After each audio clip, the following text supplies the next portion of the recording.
Welcome to Fireteam Chat, IGN's Destiny show. Thank you for joining us. Joining me today is Sean Finnegan, Fran Mirabella. Hello. Hey, Guardians. And we're going to talk about the lore in Destiny, the upcoming big reveal, and how we think we could improve Xur, the weekend vendor. That Fran, old chestnut. Where can people watch our show?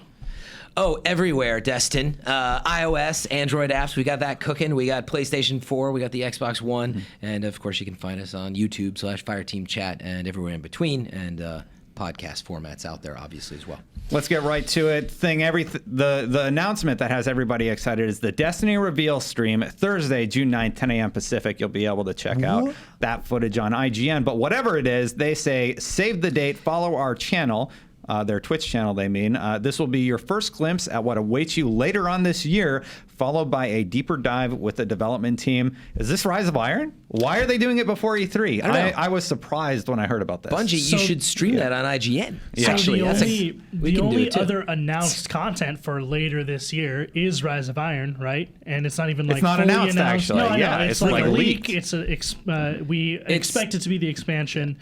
So that makes me think that, this is a preview of Rise of Iron, right? Yeah. Last year, again, we talked about this last week, Taken King was revealed at E3 during the press conference. This is a bit of a surprise, is that some publishers, there are some big game reveals happening before E3. Even this year, some publishers like to get ahead of the wave and fight through that just clutter. And so one of two things happened, I think, and one is, because of the leak, they're like, you know what? We just need to go. Let's get it out there. Let's at least get a bunch of details, because we don't even have that much time at, say, the Sony conference. Or they always planned it all along anyway, and this was a big announcement they were saving. But yeah, it's totally the reveal of the next big expansion, and I think they just want to get the details out there, and then they'll leave a little something to the conferences. They could show some screens and talk about the lore and what's going to be explored for an hour, pretty easy, for the hardcore fan base. Yeah. But I mean, the fact that they're promoting a stream, to me, that says footage. We're going to see something. Yeah, playable. They didn't say that, but it seems they say a deep dive with the team, and so maybe they'll do the first demo, we talked about how we had a behind closed door session that we were able to we couldn't record last year. That's right. Yeah. But maybe they'll do that this year. It's hey, here's a piece of the strike we're going to show you guys, but that's it. We're taking questions. I'm not so optimistic, just because based on what we've seen with the Bungie live streams in the past, it's been on existing stuff, never anything really new, and it deals with stuff that's more for the hardcore audience, art design and all that stuff. But do you really think we're going to see new footage of Rise of Iron? Go a trailer all the way back to Prison of Elders, and they did do this for Prison of Elders. Granted, that was different time frame? It was a year ago, but they did. They revealed the first look at all the stuff. Yeah, I mean, it was no, that was it. Was it Rift? Right? I don't remember. I mean, we saw. That was a year ago. Myself, but remember we saw the sword on stream and all that. That was the first time we saw that stuff. Maybe it's how the tower's changing, how they're adding raid weapons would be great.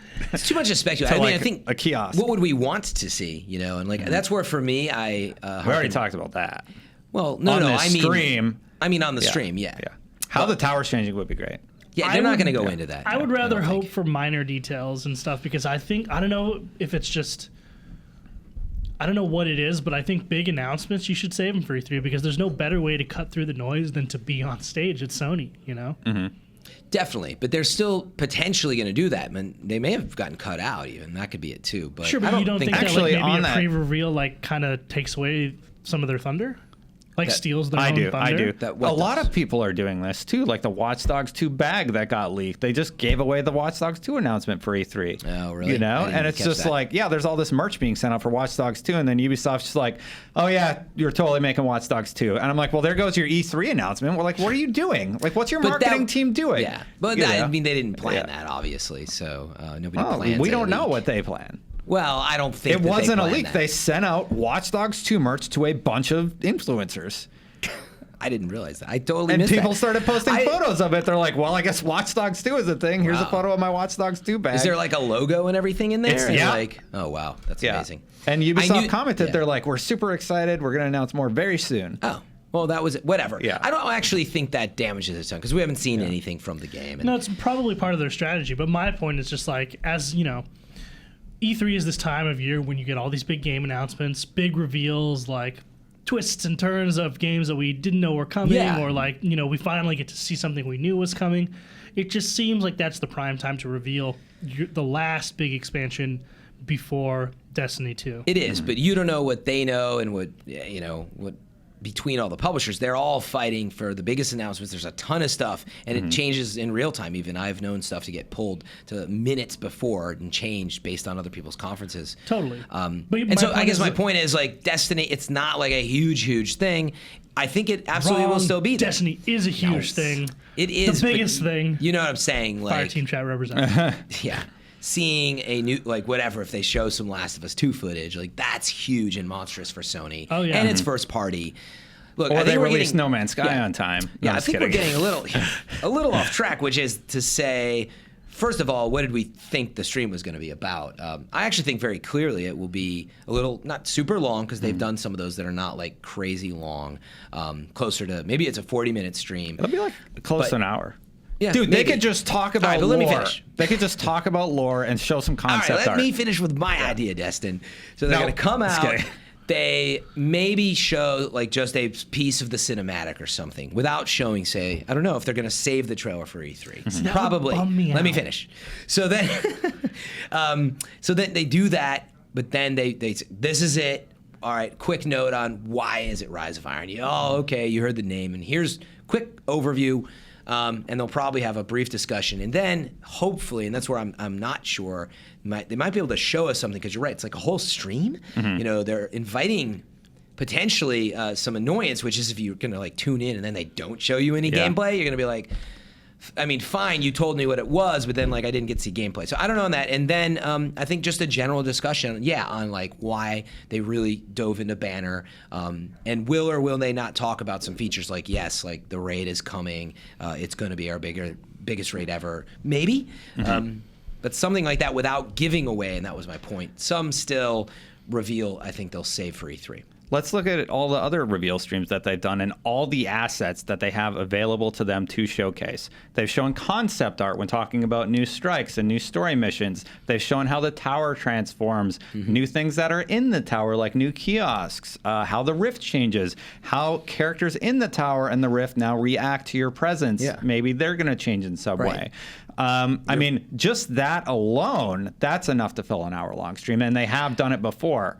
I mean, if you start going further, you look at a new area or how something is going to change or some existing asset is going to change in the world. Maybe there's new world events. There's a ton of stuff that but they would have available to them. They have to make it all the way to September or whenever, right? So what was the rumor? Like there was that number in... There's that post on Reddit. It was like September 19th or something like that. But anyway, you just might have named all the stuff they will be doing until the game comes out. I mean, obviously, they got to stretch the whole summer. So, but I mean, they can fill an hour. Is all I'm saying. I mean, I don't know why we're worried about it. And like, I'm that's not where worried. I'm confused. It seems like we're mad and angry and worried about it. So I'm not mad or worried. How dare you reveal this to me before E3? You've ruined my E3. I think Sean said that. I heard him say it. I definitely did say that. I'm very surprised they're doing it. And one slight correction. Last week we said that Activision has a booth at E3. They don't have a booth. They have appointments that are like behind closed doors. Yeah, so we call that a booth. It's a business center or whatever you want to call it. But yeah, they do not have like a booth at E3. Like EA doesn't, Activision doesn't, and neither does. I didn't realize that EA backed out, or that Activision had backed out of like Wait, Activision playable did? booth space. Yeah, as far as I know, Activision does not have like a location. Well, at wait. E3. So is this a fact or you think so? Well, I've heard from multiple sources that they do not have a booth. We'll have to look at the show floor plan to be finalized. They just released the map. So And by the way, I've been to like 16 or 17 E3s. It is a little confusing this year because the way it rolled out was like first EA kind of like upset things, quote unquote, of saying, well, you know what, we're not really going to be there, but we're going to be there next door. And we're like, how is that going to work? And isn't, the ESA going to be mad? And then it turned into, we're doing a live event. And then it was like E3 Live is a thing with all publishers. And so I think we talked about that too. I was getting a little nervous when I'm like, EA will not have a booth. And you're like, are you sure? I know, and I'm like, oh God, am I sure? I don't know. I'm like, no, I'm pretty sure they don't. Yeah. No, EA is doing EA Play, which is at LA Live next door, which is where a E3 public-facing Live is. event. Yeah. Which is real dumb in my mind. Whatever. There's no. We're going to find out more next. And The point of it is, we're going to find out more next week. As for all these reveals before E3, I'm with Sean. I wish they would wait. I like big surprises at E3. I mean, it's cool that they're doing it. Don't get me wrong. I just like in my head right now, not knowing what they're going to reveal at all or what they were going to reveal at E3. I just don't know what you reveal during a pre-E3 live stream that doesn't take away from whatever you were going to reveal at E3. Well, look, I mean, again, don't underestimate the power of just making it a really big tease, you know? And it's like they literally might come out and they show you a little cinematic. They're like, I bet you'd like to see some gameplay. You know, that's absolutely an option. Tune in, Sony's press conference. Yeah, I mean, as I think about it too, I think that's a strong option too. What if they don't have anything for E3? What if somebody, one of you guys said maybe they got pulled from Sony and Microsoft's stage, so they just don't have a slot? That happens in show planning sometimes. It does, yeah. So maybe they're like, we got to stream next week. Yeah, I was just putting it out there as a variable for people to like marinate on. I don't think that happened at all. It is a big property. It's been really successful, especially for Sony. Between Sony and so that's why I don't think that they would. Yeah. It wouldn't be a part of Sony's show. It's been every year since it was announced. Like they've obviously invested a lot of money into that partnership. It's like tradition. Yeah. Well, I mean, you know, you got to have your Destiny trailer.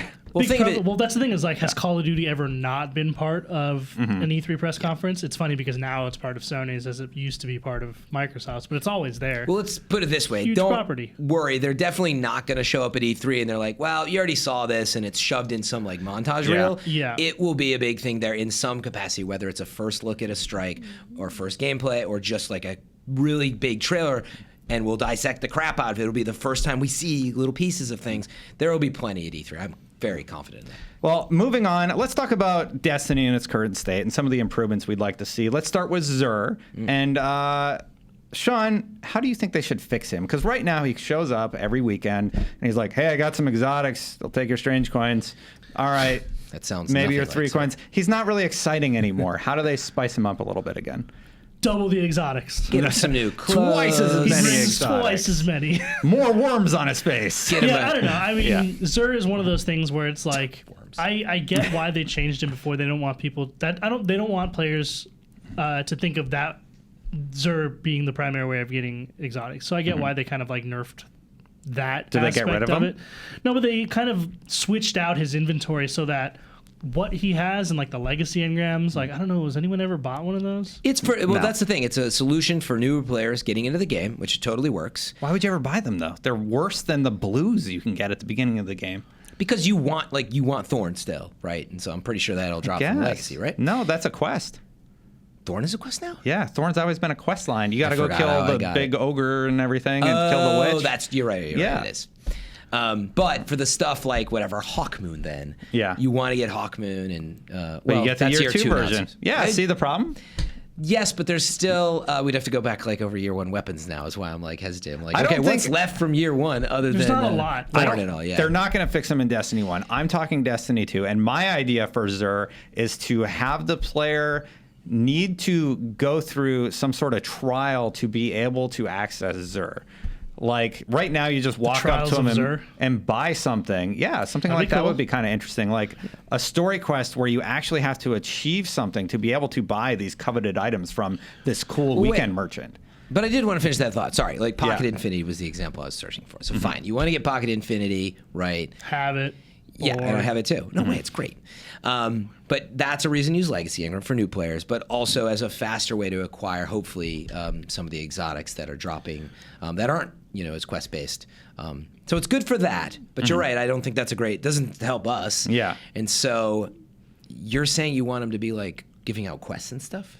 I think it'd be cool. I mean, that's not a bad idea, right? Not necessarily quests, but like, what if you had like weekly bounties that you could complete to up your rep? It's like one of my agents of 9 have been taken captive. I need you to go save him, and if you do, I'll unlock this super item this week. That sounds pretty cool. But something like that. Mine's way more simple. We already seen in the game, right? Like, look, treat him like the gunsmith or like the cryptarch, right? Like where you take quests or you take quests weapons. or bounties every week and you complete those, and you complete them for rep and probably like legendary engrams or something as a reward. And then the higher your rep goes, the more chance you have at getting exotics you don't have or something like that. Like in addition to that makes sense. in addition to the inventory he already has. You know, you get like an engram for that's, you know, comes into your postmaster or something like that. I'm hoping for dramatic changes to just the whole world of Destiny when Destiny 2 rolls around. The only change I really, really want, Bungie, is stop kicking me out of my menus when I'm flying places. Yeah, like yeah. I know exactly when it's gonna happen. Oh, there's a I have to countdown stop. timer. I can't go It'll into my happen menu. like 5 times, by the way. Yeah. Or like how many times I have to press the button to get back into the menu after you've booted me out of it. Like, Yeah. Little listen, quality of it's life Bungie. things. I know Yeah. when the game's starting. I'm trying to switch my weapons because I just saw the map. Yeah. Or maybe let me know what map it is during the While you're in the 30-second menu, load even. time Yeah. that it takes to get in there. Yeah. Little things like that I think would make the experience a lot better. Wait, did we solve Xur? That's not a Xur thing, though. Oh no, I'm just talking about changes. You said changes Yeah. to Destiny 2, right? Like I no, think we were these just would going to be talk about changes. Xur for a few, Good right? segue. Yeah. He was just segueing didn't get to into talk about larger Xur. overall You can talk changes. about What are Xur. yours or thoughts? I was mostly going to agree that You were hung up on the legacy engrams, so. No, yeah, I'm Yeah. done with that. All right. It was that I don't like quests, honestly. Like I still haven't got chaperone. You just want to walk up, hit See, square. I like quests. I think we and need buy a more thing. quests. Sorry, I should say I'm okay with quests as long as they are not a grind. They have to be fun. They've Yeah. got to be cool, and that's why Black Spindle is cool. It totally works. I like actually No Time to Explain overall. That is a good quest line, even if it's a pain in the neck, but it's cool. Like within reason, it's fun. Like go back to the vault, whatever. So I'd be okay with that, but I was just going to say I like the idea that he just somehow, in the same way like 3 coins is supposed to be that device to increase your chance to get something you don't have, just tweak that a little bit, to I don't love that system. have either. him, but to have him be a real reason to go back every week and be like, using Jade Rabbit as an example, right? Like it took me a while to get frickin' Jade Rabbit, and I was waiting for it to drop. And so can Xur somehow help that without him only selling it? Right? Can he, to your point, can he increase your chance by maybe it is rep or maybe it's a quest or it's a drop. Yeah. Maybe he gets a rep level. And so with each one, you get like anything out there, you get a chance of or like an exotic drop or something. I don't know. That's actually a really cool idea, right? Like what if you have to hit a certain level of rep in order to unlock the ability to do a quest that gives you a reward that's an exotic you definitely don't have? That would be cool, right? Depends on what Yeah. the quest is, man. Well, It's gotta sure, be but fun. I mean, okay, we can. I don't want to yes, it grind the always Crucible depends. for 7 hours with last Well, word. yeah, like a well-designed quest. I think that kind of goes without saying, though. Like, hey, think. don't make them garbage, please. But Yeah. your version of what garbage is versus mine Agent is of different. Nine has been captured. I need you to go collect 200 spin metal in the Cosmodrome. Yeah, exactly. One of which will contain the. exactly. Like, of All course, we don't want that. Yeah, I'm like just saying, interesting narrative-driven plot lines. Yeah, we're probably on other sides of the table here, but We are. I don't think there's that many great quests. So Not I like currently. that, yeah. Hopefully, that's improved with Yes. the sequel. when They have Taken new King- writers. When you Taken know, King yeah. first released, I was so stoked about the quests, and I churned through them because I thought they were awesome. Like I want just more of that stuff. Like more reason to kind of get out and do different things is an awesome thing. That's what makes MMOs super cool.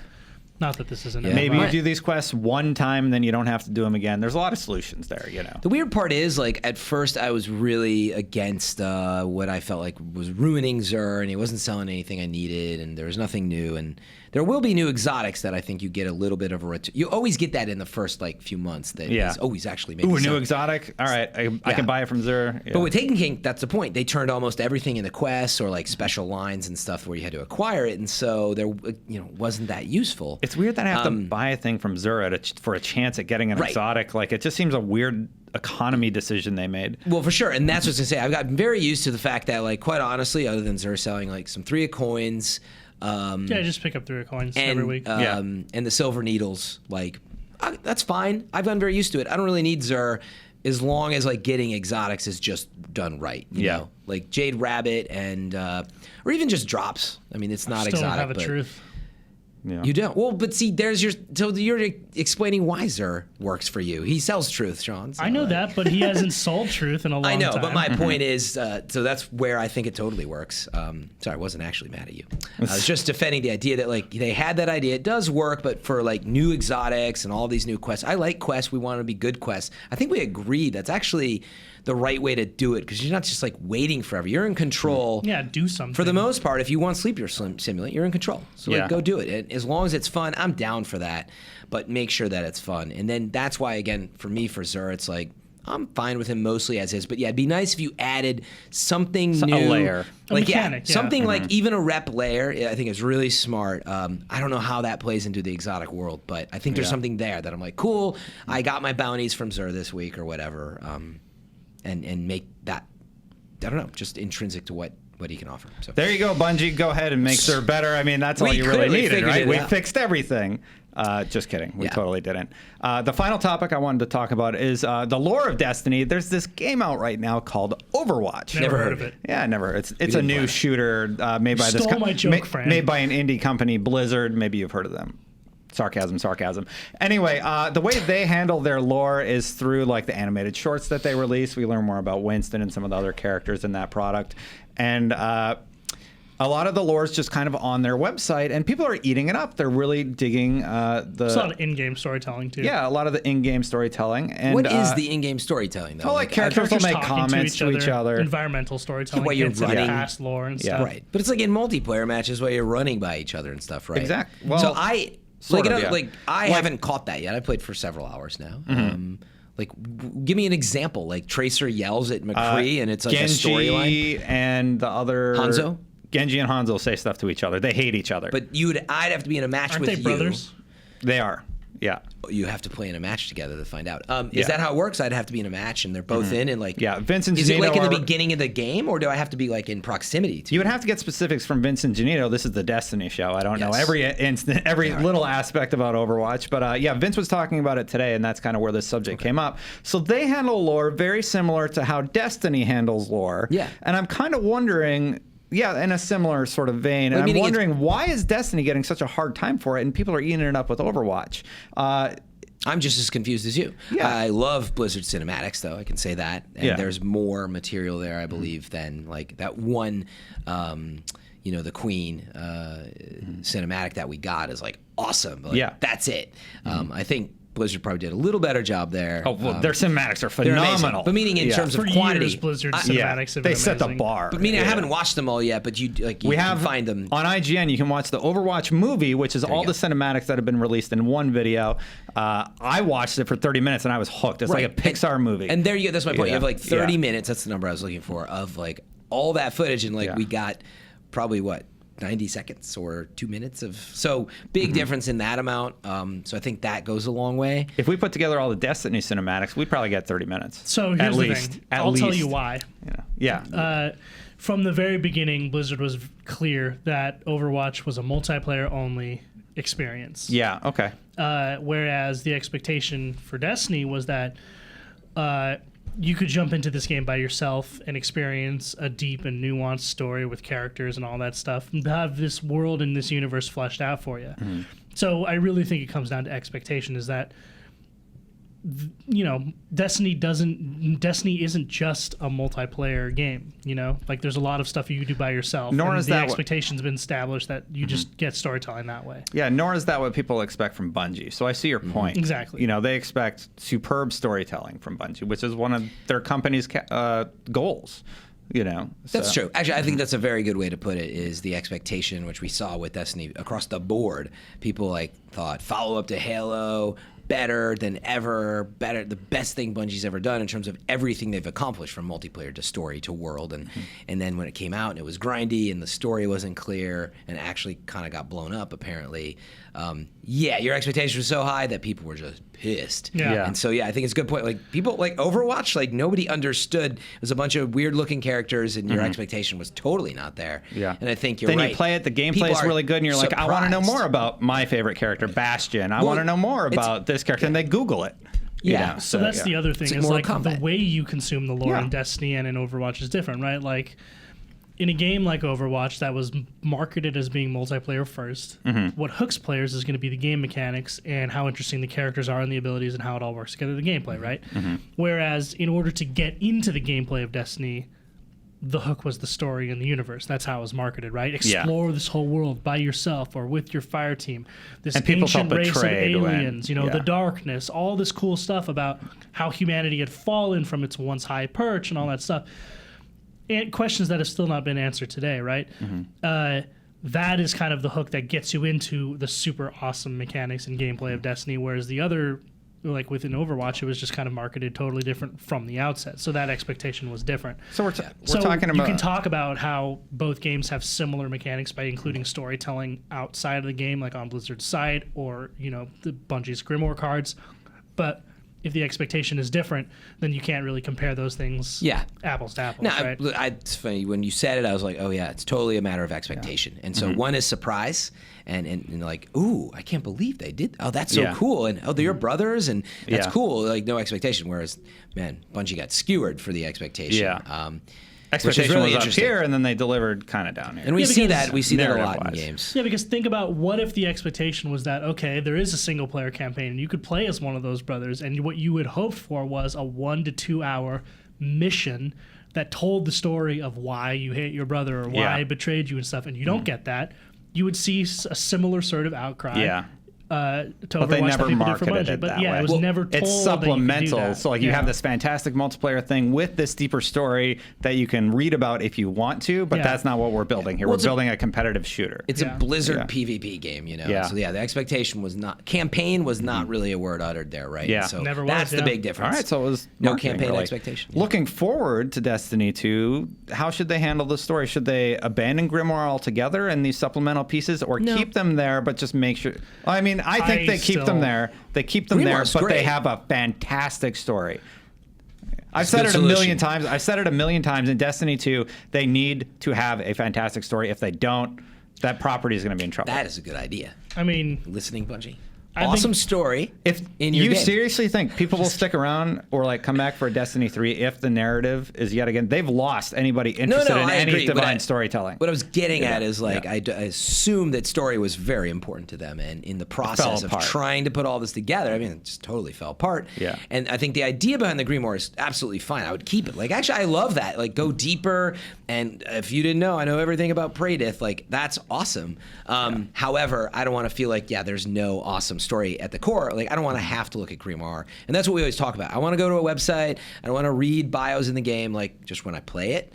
And whether it's character interaction plus cinematics. And I really think they need, like, quadruple the cinematics, let's call it. Yeah.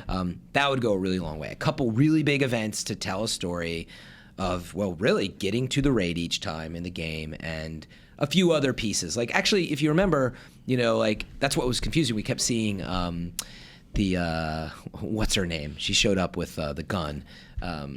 the stranger. The stranger, yeah. She, like, kept showing up, and then you were like... Right as she shows up and the game gets interesting, that's when it ends. You're very confused. And so anyway, you get the point is they just need to flesh out a few of those moments, but complete those thoughts. And then it'll be, honestly, really cool material in there. Yeah, I was going to say, like, we talk about it a lot on the show, but The Taken King did a lot of things really well. Like, it developed characters. There was a good amount of cinematics. There was a clear goal that you were trying to strive towards. All I want is that, but just 3 times the amount of it. Yeah. Like, I want an 18-hour campaign. Oof. For Destiny 2. That'd be great. With a fully fledged story, beginning, middle, end. It's an MMO, dude. 18 hours Sorry, you is said not Destiny unheard 2. of. I thought you were saying for Rise. Sorry, shared world shooter marketing Destiny 2. people. It's an MMO. Yeah, Destiny 2. We were talking about Destiny 2. You said Destiny 2. Yeah, that's what I want for Destiny 2.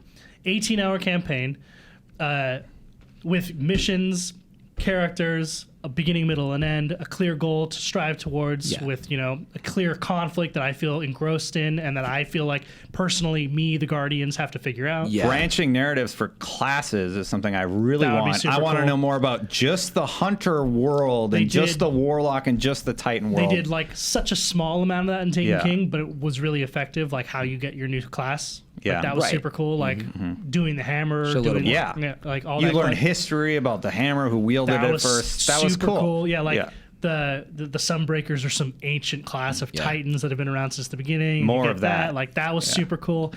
More of that. And then also the other thing I really wanted was you got to bring the Grimoire cards in the game.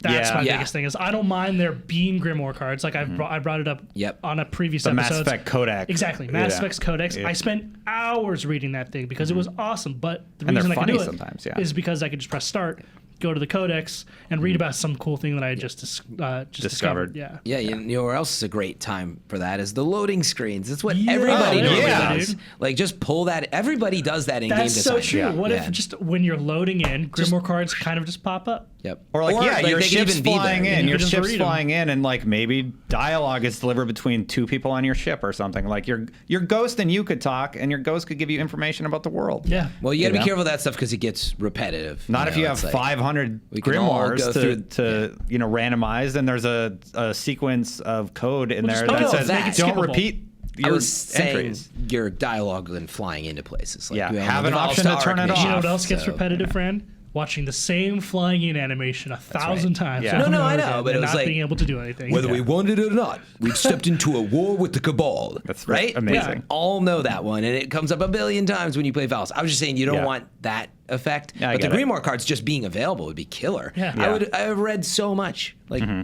and then Bife can read to me live. Yes, that's Yeah. my thing. I Is just like, call I him just in, don't want and to it's have his to phone jump number. out of the game and go on the internet to read them. Yeah. Like, just let Totally. me do it in game. I think everybody feels that way. It's a tactic. It feels like, unfortunately, to send you to your app. I love that they're in the app. Yeah. I'm never gonna read them there. Like Yeah, dude, I'm like not going to look at my phone. Yeah. Sorry. Yeah. So I think that actually is a huge improvement that is really easy to communicate a ton of the story. And yeah, that's why it occurred to me too. I'm surprised we never talked about it. There are so many games, right, where the top third just has a little bit of like, it either has tips or it has like story stuff, and you Yeah. get the idea. Like, add that Like- in. That would solve a lot. You Yeah, know, you could definitely. show a Grimoire card actually that you can zoom in on. Did you know that the Krogan, blah, blah, blah, Right, blah, blah? but it could be really You easy. know, Like it yeah. could be the look of it, right, with some of the info that you could just read, or you could zoom in on it maybe. Or something. It's also Yeah. like a really There's ways funny they way can to handle add it. like levels of humor and storytelling, right? Like in Mass Effect, there's this one alien race that like they're super monotone, Yeah. and they're very bad at expressing their feelings. Surprise tone. Yeah, Who but are then- you talking but then about, you meet one Finnegan? who's like a famous actor, and you're like, Yeah. wait, how is that? Like, Yeah. if you can't it's super And then there's funny, this right? whole hidden audio log that you can find. It's like an Easter egg in the game, and it's like 5 episodes of Blasto and There the you go, jellyfish or whatever his name was. Yeah. I That's love awesome. environmental Yeah. storytelling like that. Like if you guys played Quantum Break, I was gonna say I didn't get far enough into Did it you yet, play but Quantum I've Break? seen some of that already. The short story yeah, that's so written. if you haven't played Quantum Break, I'm not going to tell you what the spoiler is. This isn't a spoiler, but there are these environmental objects, right, that you can pick up and they tell you more about the world. And it's like usually emails between characters who you don't Yeah. see in the game or NPCs or stuff like that. But there's one guy who works Time for Knife. Monarch Solutions who's like a screenwriter or an aspiring Yeah. screenwriter, and you He's can not good. find these objects that are the first like third or second third and final third of his screenplay, and it's this time travel screenplay, and it's so bad and so yeah. funny. So Time we did Knife and Time Gun. Yeah, we did a Give piece me on- more We of did a that. dramatic on reading. IGN. We did a Oh, dramatic yeah. reading of it. Alana, Mitch before he left, and Marty did it together, that- and it is hilarious. So Unlocked? check it out. Yeah, it's on Unlocked? Yeah, Unlocked. yeah, it was Yeah. an unlocked. Yeah, Check it out. that's actually how I learned about that. I started watching it. I was like, wow, this is. At really first, I funny. thought it was. I didn't quite get it. I thought it was something stupid that Mitch wrote, actually. No, yeah. That then you guys were going to read, and then No. he's like, no, this is from the game. I was Yeah, like, it's wow. in the Yeah. game. It's It's, really written cool. by a character in it. It's really, really funny. It's hilarious. It's super awesome. And there's just like opportunities to do more of that in Destiny, right? Like imagine in that scene, that really memorable scene where Cade's like, get your rock off my map. Like imagine Yeah. if you could find his map later or Yeah. see it in the tower Yeah. and just take a closer look, and there's little notes on it, and Yeah. like they're Mm-hmm. making fun of each other or whatever. Like that's the kind of storytelling I would like to see more of. Yeah. Yeah, that'd be great. That's all we have time for today, Cade, though. we're not yet finished with this discussion. Oh, okay. I thought you were going to do his line. I don't know what it Remember, is. It get again? your rock Oh, off my... get your rock anyway. off my map. Make sure you watch not our, good at our impressions. Oh, it was brilliant. The live Yeah. reading. We like to pimp that occasionally. It's on the Fireteam Chat YouTube channel. I think that was like your favorite thing. Oh, it was the best. this show's done. Yeah, totally random, by the way, but fine. It's relevant. Yeah. We'll finish. I was streaming last weekend or earlier this week or whatever, and Morla Gorondona, Eris herself, like, is in the chat all of a sudden. Like, Really? hey, Fran, what's up? Because we go way back. Yeah. But it threw me for a loop. I was like, wait, you're watching me play Destiny right now? And she's like, yeah. Like, I think she was eating breakfast or something and Yeah. just, like, hopped in because I put it on Twitter. Anyway, it was Breakfast. hilarious. Why but were you streaming so early in the morning? it was rare. It was like a Sunday morning, and I was like, Oh, all right, nice. I'll stream, you know. Cool. Or I was eating breakfast at 3 p.m., one of the two. Yeah. No. In any event, it was hilarious, but I talked to her about getting her back on, and we should totally do that. She's down in L.A. now, I think, so maybe we'll have her in the L.A. studio. Man, maybe if we get go to Dado LA back. soon, we could figure something out where she could be on the show. I know. If only there was a Yeah. big event that we could Yeah. all go to. But anyway, that was really cool news. We'll get her back on the show. If only we could just move the whole video team to let's LA. get Zavala in here too. Oh, that all would be at the same fantastic. time. I'd love to see them. Why stop there? together. Let's get Nathan Fillion. Yeah, Let's get Nathan the whole Fillion, if you're cast. watching, Fireteam chat would love to have you. We could produce a live reading of some of these iconic scenes. If he's watching, what's up, Nathan? Like, what's going on? He always watches. Okay. Anyway, Anyway, guys, we got to wrap it up. So until next time, Guardians out.